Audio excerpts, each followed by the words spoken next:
بسم اللہ الرحمن الرحیم۔ شروع اللہ کے نام سے جو بڑا مہربان نہایت رحم والا ہے۔ ولا تهنوا ولا تحزنوا وانتم الاعلون ان کنتم مؤمنین، اور ہمت نہ ہارو، ولا تحزنوا، اور غمگین نہ ہو، وانتم الاعلون ان کنتم مؤمنین، اور تم ہی بلند ہوگے اگر تم مومن ہو۔ یمسسکم قرح فقد مس القوم قرح مثلہ، اگر تم کو زخم پہنچے ہے تو تمہارے مقابل کو بھی اس جیسا زخم پہنچ چکا ہے۔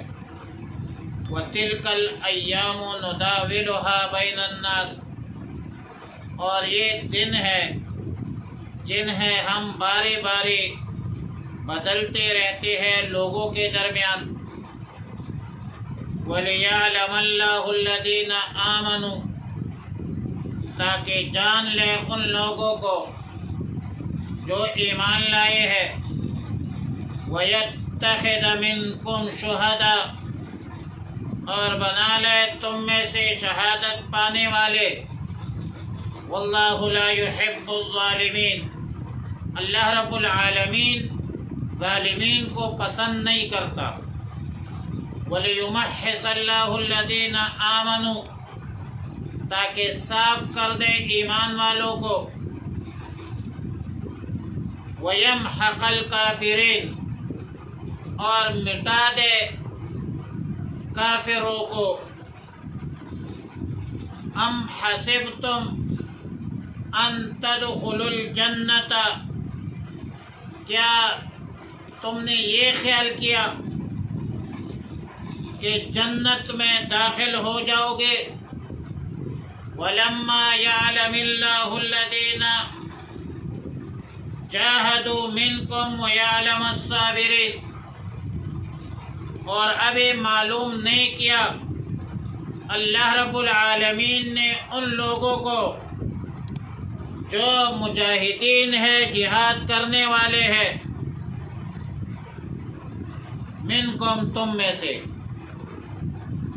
اور وَيَعْلَمَ الصَّابِرِينَ، اور تاکہ جان لے ثابت قدم رہنے والوں کو۔ وَلَقَدْ كُنْتُمْ تَمَنَّوْنَ الْمَوْتَ مِنْ قَبْلِ أَنْ تَلْقَوْهُ، اور اس میں شک نہیں کہ تم لوگ موت کے سامنے آنے سے پہلے اس کی آرزو کرتے تھے۔ فَقَدْ رَأَيْتُمُوهُ وَأَنْتُمْ تَنْظُرُونَ، بس ابھی تم نے موت کو دیکھ لیا اس حال میں کہ وہ آنکھوں کے سامنے تھا۔ آیات مذکورہ غزوہ احد کے متعلق ہے، اور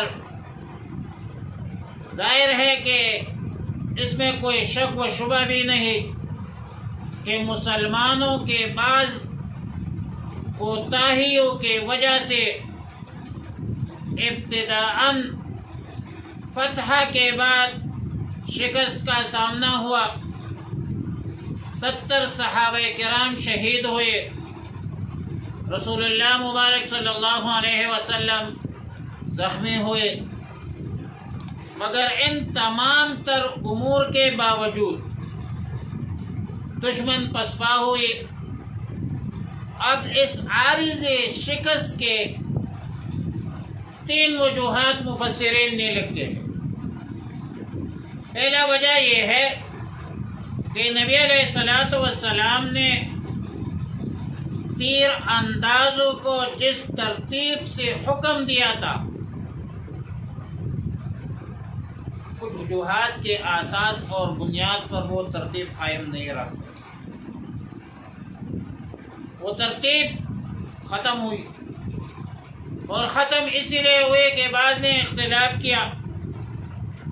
بعض کہتے تھے کہ ہمیں جمی رہنا چاہیے اس اپنی جگہ پر، اور بعض نے کہا کہ ہم تو جنگ جیت چکے ہیں، ابھی یہاں ٹھہرنے کی کوئی ضرورت نہیں.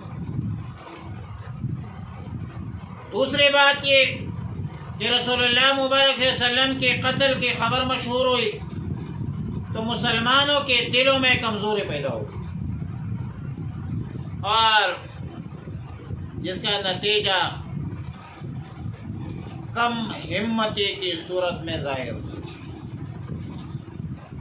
اور تیسری بات یہ ہے کہ رسول اللہ مبارک صلی اللہ علیہ وسلم کے حکم کی تعمیل میں اختلاف پیش آیا. اب مذکورہ 3 لغزشوں کے بنیاد پر مسلمانوں کو عارضی طور پر شکست ہوئی، اور اگرچہ بالآخر فتح یاب ہوئے، فتح نصیب ہوئی، لیکن مسلمانوں کے صحابہ کے دل مجروح تھے، زخمی تھے، اور لغزشوں کا بھی ایک صدمہ تھا.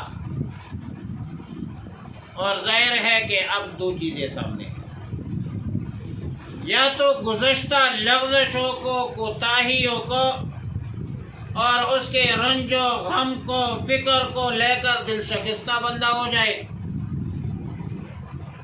اور یا حوصلے کے ساتھ، ہمت کے ساتھ، جوان مردی کے ساتھ مستقبل کا لائحہ عمل طے کرے. تو قرآن کریم نے رہنمائی فرمائی کہ جو ہو گیا سو ہو گیا. وَلَا تَهِنُوا وَلَا تَحْزَنُوا، کمزوری اور سستی اپنے پاس نہ آنے دو.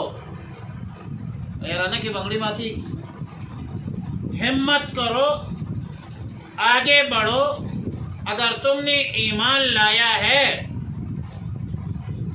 تو مستقبل کے حوالے سے پروگرام طے کرو، مستقبل کی فکر کرو، مستقبل کے پروگرام کو طے کرو، قوت ایمانی سے آگے بڑھو. فرمایا یاد مجھ کو انتم الاعلون ہے، مجھ کو بے دل کر دے ایسا کون ہے، یاد مجھ کو انتم الاعلون ہے، تم ایمان والے ہو.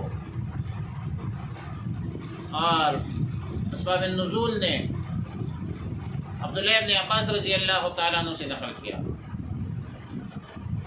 کہ رسول اللہ مبارک صلی اللہ علیہ وسلم نے دعا فرمائی، اللہم لا یعلون علینا، اللہم لا قوت لنا الا باللہ، لیس یعبدک بہذہ البلدۃ غیر ہؤلاء النفر. یا اللہ یہ ہم پر بلند نہ ہو جائے، اے اللہ ہمارے پاس کوئی قوت نہیں سوائے آپ کے قوت کے، الا باللہ. اور اس شہر میں ان چند آدمیوں کے علاوہ آپ کی عبادت کرنے والا کوئی ہے بھی نہیں. پھر مسلمانوں کو ہمت ہوئی، گھوڑ سوار جماعت کو تیروں کا نشانہ بنایا، اور وہ شکست خوردہ ہو کر واپس چلے گئے.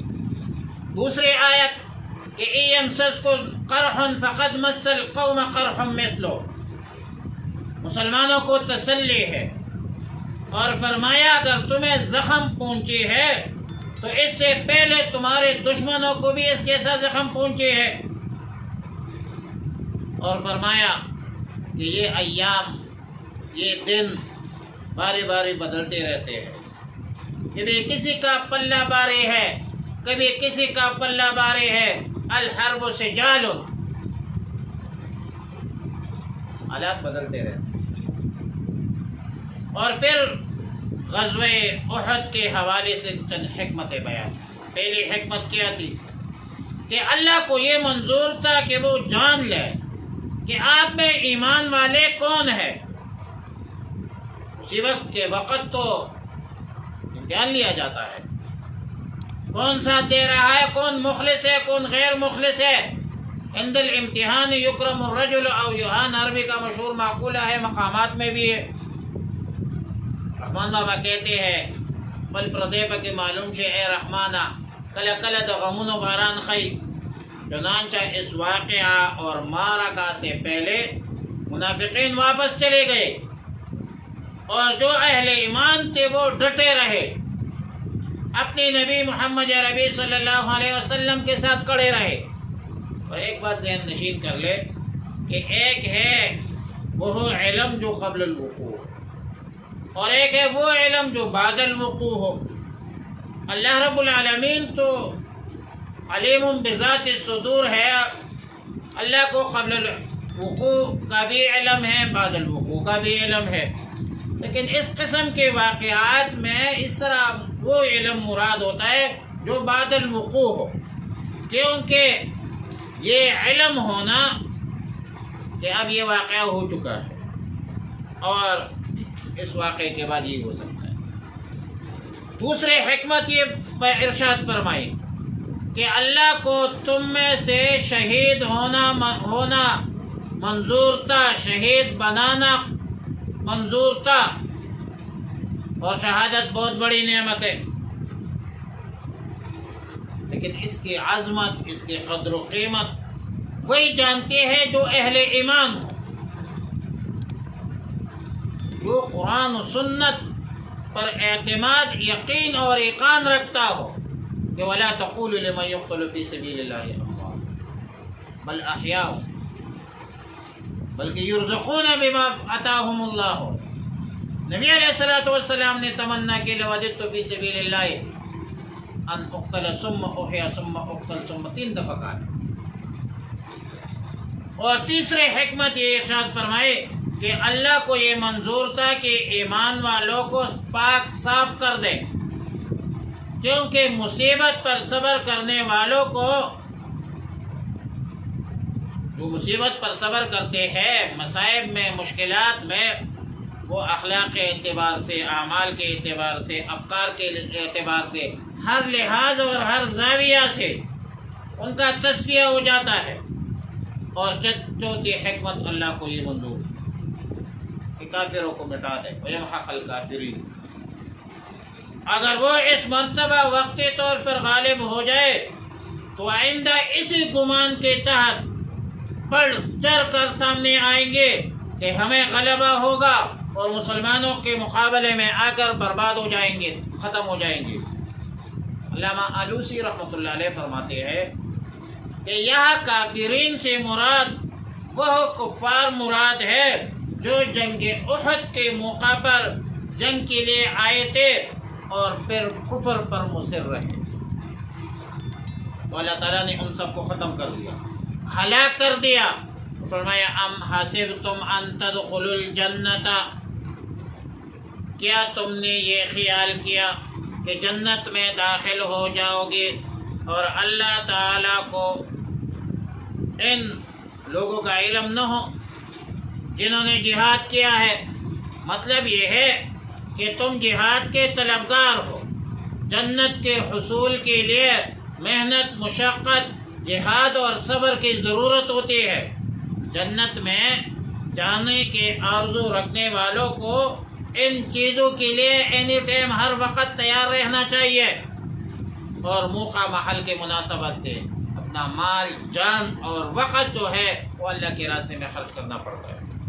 بندی بعد مخالف سے نہ گھبرا اے عقاب، یہ تو چلتی ہے تجھے اونچا اڑانے کے لیے، مصائب پر، مشکلات پر، اللہ کی رضا کے خاطر، دین کی سربلندی کے خاطر مشقت برداشت کرنا، مصیبتیں برداشت کرنا، اور یہ اولو العزم لوگوں کا کام ہے۔ مصائب میں مدنی صاحب رحمۃ اللہ علیہ فرمایا کرتے تھے، مصائب میں الجھ کر مسکرانا میرے فطرت ہے، جسے جینا نہیں آتا اسے مرنا، جسے مرنا نہیں آتا اسے جینا نہیں آتا۔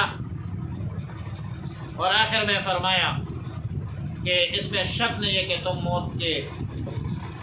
موت آنے سے پہلے موت کے آرزو کرتے تھے۔ اب اس سے وہ صحابہ مراد ہے جو غزوہ بدر میں شریک نہیں ہوئے تھے اور پیچھے رہ گئے تھے کسی عذر کے بنیاد پر، جب انہوں نے غزوہ بدر کے مجاہدین اور شہداء غازیوں کی فضیلتیں سنی اور وہاں پر اللہ کی مدد اور نصرت کے واقعات سنے، تو جو پیچھے رہ گئے تھے، شریک نہیں ہو سکے، وہ بڑے نادم تھے، پشیمان تھے، اور یہ حضرات جنگ کی آرزو کرتے تھے کہ کاش ہم بھی بدر میں شہید ہو جاتے۔ تو اللہ نے غزوہ احد میں ان کو شرکت کا موقع دیا۔ مسلمانوں کے فتح کے بعد ظاہر بات ہے کہ صورتحال بدل گئی اور مشرکین کی شکست کے بعد دوبارہ حملہ ہو